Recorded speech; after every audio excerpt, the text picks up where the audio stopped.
इस चैप्टर में हम वनों के बारे में जानेंगे, जैसे कि उष्णकटिबंधीय पर्णपाती वन क्या होते हैं, उष्णकटिबंधीय सदाबहार वन क्या होते हैं, शीतोष्ण वन क्या होते हैं, शंकुधारी वृक्ष या शंकुधारी वन क्या होते हैं, और घास स्थल कैसे होते हैं।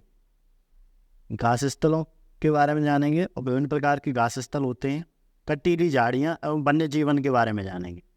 तो इन्हीं सभी के बारे में हम जानकारी प्राप्त करेंगे। तो आइए देखो, सबसे पहले आती है वन। वन क्या होता है? वन में सबसे पहली आती है उष्णकटिबंधीय सदाबहार वन। उष्णकटिबंधीय सदाबहार वन, 1 नंबर डाल लीजिए इसे आप। इन वनों को उष्णकटिबंधीय सदाबहार वन भी, इन वनों को यानी उष्णकटिबंधीय सदाबहार वनों को वर्षावन भी कहते हैं, उष्णकटिबंधीय वर्षावन भी कहते हैं। ये घने वन भूमध्य रेखा एवं उष्णकटिबंध के पास पाए जाते हैं। ये क्षेत्र गर्म होते हैं एवं पूरे वर्ष यहाँ अत्यधिक वर्षा होती है। ये क्षेत्र गर्म होते हैं और पूरे वर्ष यहाँ अत्यधिक वर्षा होती है। चूँकि यहाँ का मौसम कभी शुष्क नहीं होता है, इसलिए यहाँ के पेड़ों की पत्तियाँ पूरी तरह नहीं झड़ती हैं, इसलिए इन्हें सदाबहार वन कहते हैं। काफ़ी घने वृक्षों की मोटी बितान के कारण दिन के समय भी सूर्य का प्रकाश वन के अंदर प्रवेश नहीं कर पाता है या वन के अंदर नहीं पहुंच पाता है। आमतौर पर यहाँ की दृढ़ काष्ठ वृक्ष जैसे रोजवुड, आबनूस, महोगनी आदि पाए जाते हैं।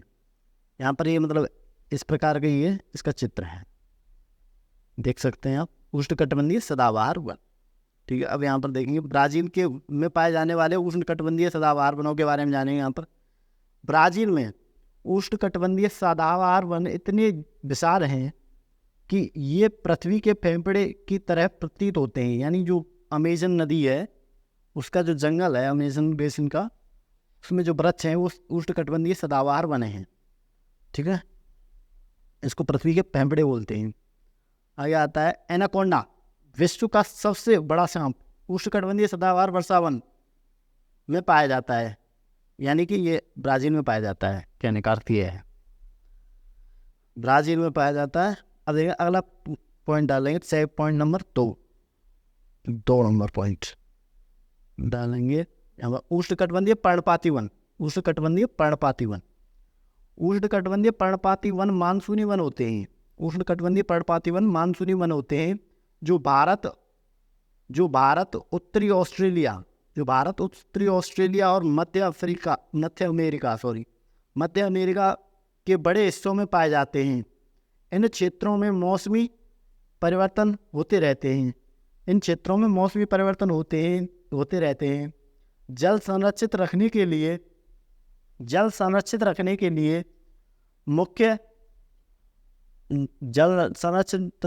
लिए शुष्क मौसम में यहाँ के वृक्ष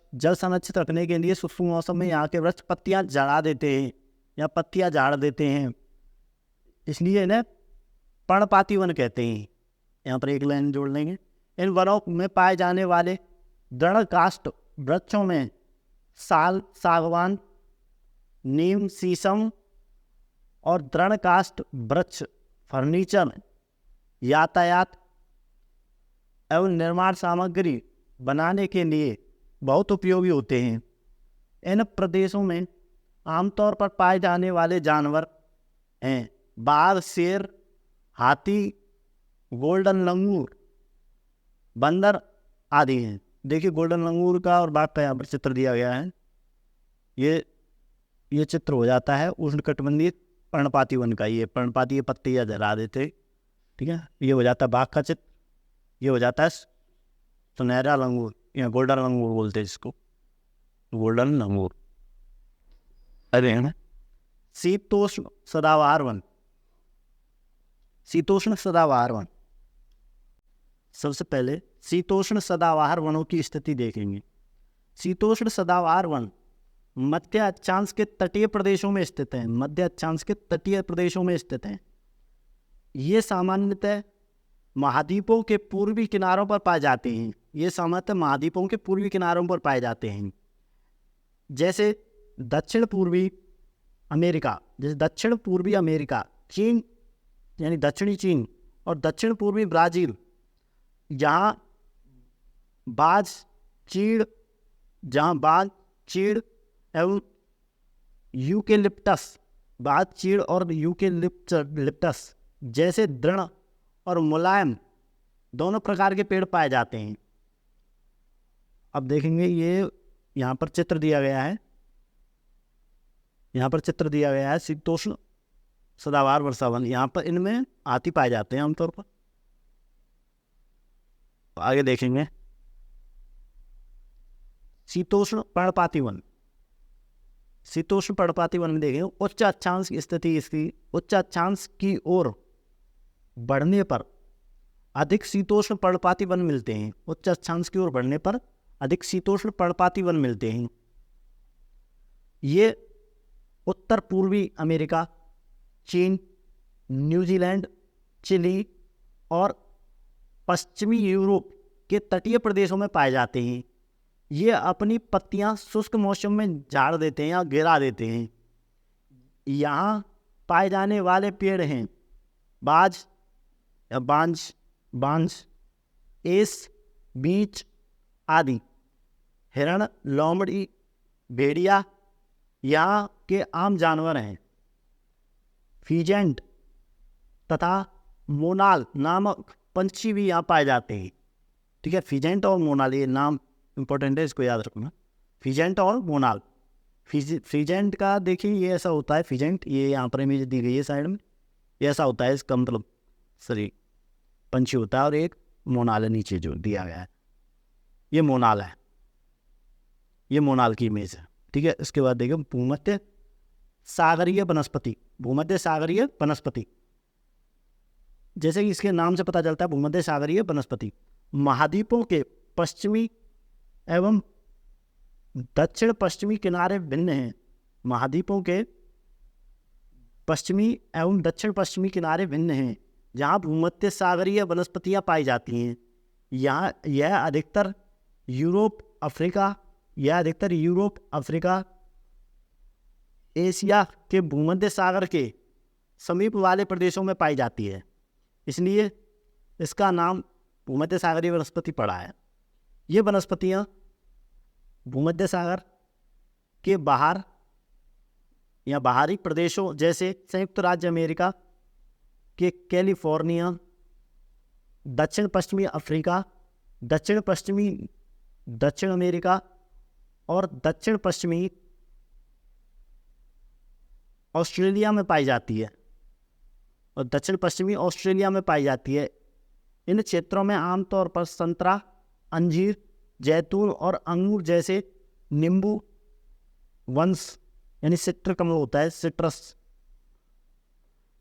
के फल पैदा किए जाते हैं। यहाँ वन्य जीवन कम है, यानी यहाँ पर वन्य जीवन है ना, वो बहुत कम मात्रा में है, वन्य जीवन बहुत कम मात्रा में है। ठीक है, अब यहाँ पर देखेंगे और चीज़ रह गई है यहाँ पर हाँ ये रहा। भूमध्य सागरीय वृक्ष शुष्क ग्रीष्म ऋतु के में स्वयं को ढाल लेते हैं। मतलब जो भूमध्य सागरीय वृक्ष हैं वो शुष्क ग्रीष्म ऋतु में स्वयं को अपने को प्रकृति के अनुसार ढाल लेते हैं। उनकी मोटी छाल एवं पत्तियां बाष्पोत्सर्जन को रोकती हैं। भूमध्य सागरीय प्रदेश को फलों की कृषि के कारण विश्व का फलोद्यान भी कहा जाता है। विश्व का फलोद्यान भूमध्य सागरीय प्रदेश को फल कहा जाता है। ठीक है ना, फलों की कृषि के कारण। क्यों कहा जाता है? फलों की कृषि के कारण। यहाँ पर एक चीज़ और देख लीजिए, यहाँ पर ये पॉइंट डाल लेना आप, कौन सा चल रहा था यहाँ पर, मैं भूल जाता हूँ पॉइंट। ये यहाँ पर पहला ये था उष्णकटिबंधीय सदाबहार वन, दूसरे पॉइंट उष्णकटिबंधीय पर्णपाती वन, तीसरा पॉइंट आप यहाँ पर डाल लेना शीतोष्ण सदाबहार वन, शीतोष्ण पर्णपाती वन, 5वां पॉइंट। ये 6वां पॉइंट है अभी, 6वां पॉइंट, ठीक है, ये 6वां पॉइंट चल रहा है अभी। अब शंकुधारी वन, यहाँ पर ये 6वां पॉइंट आता है, शंकुधारी वन, ये 6वां पॉइंट है, ठीक है, ये 6वां पॉइंट है आपका वनों के अंदर अंतर्गत। उत्तरी गोलार्ध के उच्च अक्षांशों यानी 50 से 70 डिग्री उत्तरी अक्षांश के भव्य शंकुधारी वन में भव्य शंकुधारी वन पाए जाते हैं। इन्हें टेड्रा या टेंगा, इनको टेगा भी कहते हैं। ये वन अधिक ऊंचाइयों पर भी पाए जाते हैं।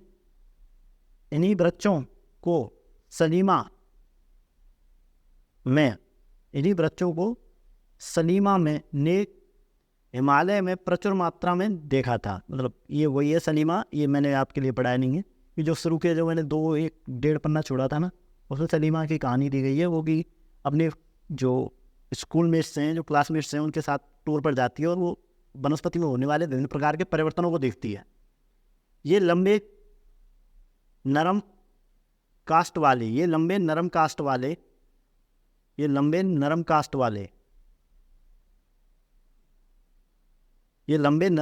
वाले सदाबहार वन होते हैं। इन वनों के कास्ट का उपयोग लोदी बनाने के लिए किया जाता है। जो सामान्य और अखबारी कागज बनाने के काम आती है। नरम कास्ट का उपयोग माचिस व पैकिंग के लिए बक्से बनाने में भी किया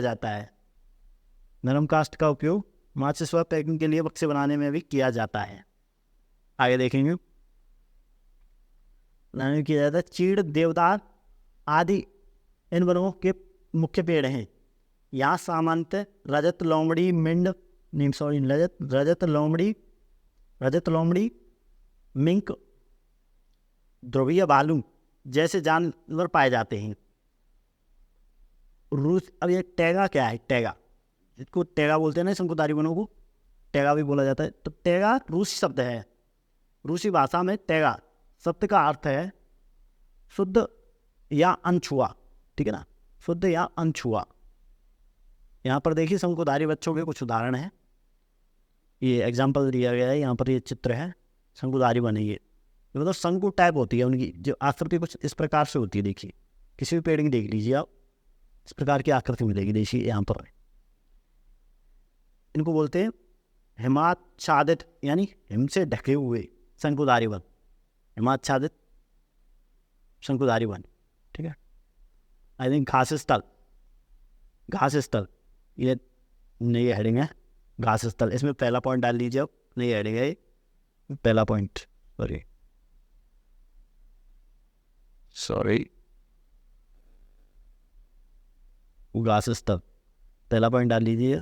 घास स्थल में पहला पॉइंट है उष्णकटिबंधीय घास स्थल। ये वन भूमध्य रेखा के दोनों ओर पाए जाते हैं। ये वन भूमध्य रेखा के दोनों ओर उष्णकटिबंधीय क्षेत्रों में पाए जाते हैं। यहाँ वनस्पति निम्न से मध्य वर्षा वाले क्षेत्रों में पैदा होती है। यह वनस्पति निम्न से मध्य वर्षा वाले क्षेत्रों में पैदा होती है। यह घास काफ़ी ऊंची, लगभग 4 से 3 मीटर यानी 3 से 4 मीटर की ऊंचाई तक बढ़ सकती है। अफ्रीका का सवाना घास स्थल, आपने सुना ही होगा, सवाना घास स्थल अफ्रीका में है। सवाना घास स्थल इसी प्रकार का है, यह उष्णकटिबंधीय घास स्थल के अंतर्गत आ जाता है। सामान्य रूप से उष्णकटिबंधीय घास स्थल में हाथी, जेबरा, जिराफ, हिरण, तेंदुआ आदि जानवर पाए जाते हैं। ठीक है, अब आगे देखेंगे शीतोष्ण घास स्थल। 2 नंबर पॉइंट डालेंगे इसी में, 2 नंबर घास, ये यहाँ पर जिराफ का चित्र दिया गया है। शीतोष्ण घास स्थल 2 नंबर पॉइंट, ये मध्य अक्षांशीय क्षेत्रों जैसे और महाद्वीपों के भीतरी भागों में पाए जाते हैं। यहाँ की घास आमतौर पर छोटी और पौष्टिक होती है। शीतोष्ण प्रदेशों में सामान्यतः जंगली भैंस, बाइसन एंटीलोप आदि पाए जाते हैं। ठीक है, 4 नंबर पॉइंट डालेंगे, 3 नंबर पॉइंट है कटीली झाड़ियाँ शुष्क रेगिस्तान जैसे प्रदेशों में पाई जाती हैं। कटीली झाड़ियाँ शुष्क रेगिस्तान जैसे प्रदेशों में पाई जाती हैं। उष्णकटिबंधीय रेगिस्तान महाद्वीपों के पश्चिमी किनारों में पाए जाते हैं। तीव्र गर्मी एवं बहुत कम वर्षा के कारण यहाँ वनस्पतियों की कमी रहती है। ठीक है, आगे देखेंगे। कई केवल काई लाइकेन और छोटी झाड़ियाँ ही पाई जाती हैं। ये अल्पकालिक ग्रीष्म ऋतु के दौरान विकसित होती हैं। इसे टुंड्रा, सॉरी वो वहाँ पर मुझसे नाम लगे, टेंगा लगे और टुंड्रा लगे, दोनों नाम याद रखना। इसे टुंड्रा प्रकार की वनस्पति भी कहा जाता है। ये वनस्पतियाँ यूरोप, एशिया, उत्तरी अमेरिका और के ध्रुवीय प्रदेशों में पाई जाती हैं। यहाँ के जानवरों के शरीर पर मोटा फर एवं मोटी चमड़ी होती है जो उन्हें ठंडी जलवायु से सुरक्षित रखते हैं। ठीक है,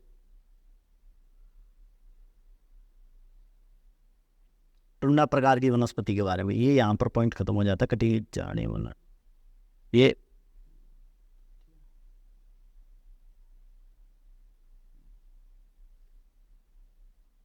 यहाँ पर पाए जाने वाले कुछ जानवर सील, बालरस, कस्तूरी बैल, ध्रुवीय उल्लू, ध्रुवीय भालू, वर्षीला नीलोमड़ी आदि हैं। ठीक है, इसके बाद देखेंगे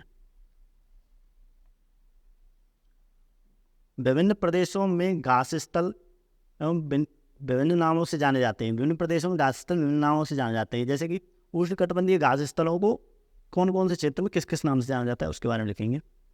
पूर्वी अफ्रीका में उष्णकटिबंधीय घास स्थल को सवाना के नाम से जाना जाता है। ब्राजील में उष्णकटिबंधीय घास स्थल को कंपोज के नाम से जाना जाता है और वेनेजुएला में उष्णकटिबंधीय घास स्थल को लानोस के नाम से जाना जाता है। अब देखेंगे शीतोष्ण कटिबंधीय घास स्थल।